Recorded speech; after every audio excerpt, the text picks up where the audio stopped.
Таңдағанда салмағы 3-5 келіге жететін асқабақты алған жөн.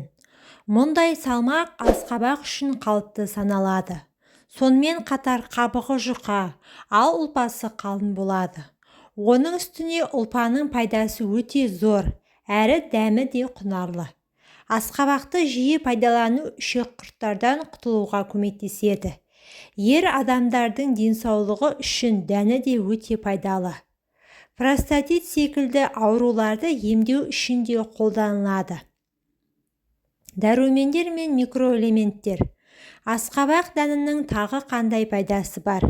Асқабақ ұлпасында пайдалы дәрумендер мен микроэлементтердің көп мөлшері кездеседі. Мысалы Е, В және РР дәрумендерін кез келген жеміс-жидектерден таба аласыз.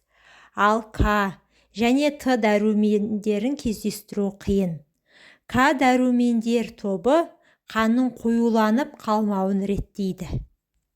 Әлем диетологтары артық салмақпен күресетін адамдарға асқабақ жеуді ұсынады.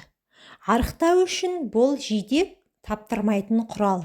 Өйткені асқабақта зат алмасуды жылдамдататын, әрі ас қорытуды жақсартатын Т дәрумені бар.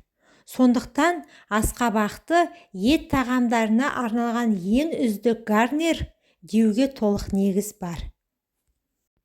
Асқабақ шырыны. Асқабақтан дайындалған шырынның пайдасы өте зор.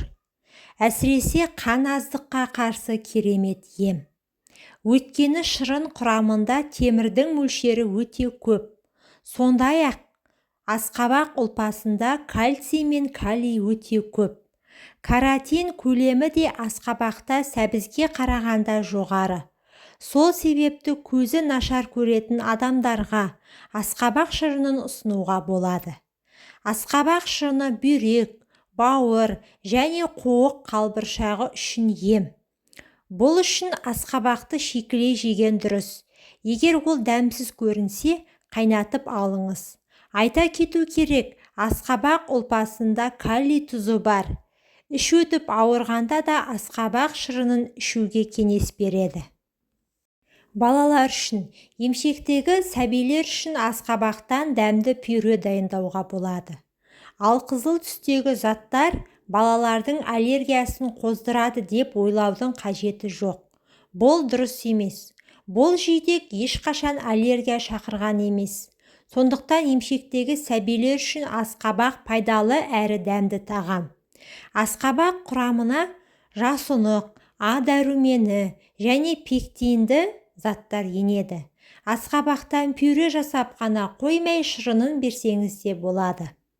Асқабақ шырыны сәбіз немесе алма шырынымен керемет үйлесім табады. Балғын асқабақтан дайындалған ботқа емдік қасиеттерге бай.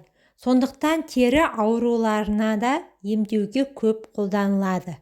Жатар алдында балмен араласқан 1 стакан асқабақ шырынын ішсеңіз, ұйқыңыз тыныш болады.